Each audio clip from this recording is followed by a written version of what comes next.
Despite zero evidence that U.S. banks are undercapitalized today, the proposed Basel III Endgame rule, 10 years in the making, shockingly, if enacted, would increase capital requirements by about 25% for the largest banks.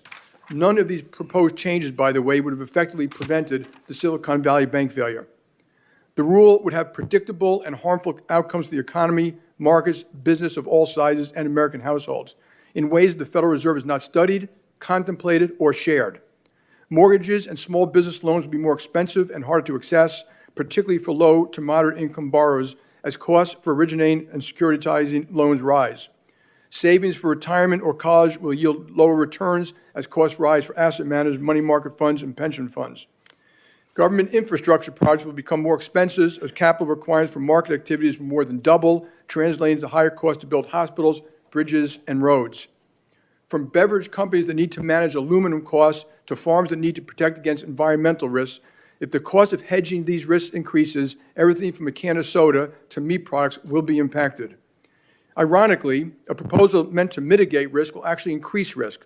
This rule will result in an increased shift away from regulated markets to less regulated markets, which was not also studied, by the way, and this activity will be out of the sight of regulators unable to see the next crisis brewing. I fear that the proposed now, study later is becoming a troublesome new theme in Washington.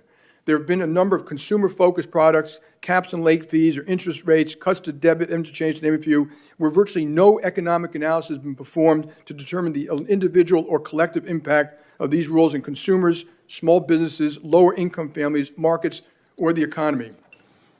The debate should not always be about more or less regulation, about the right regulations to keep America's banking system the best in the world.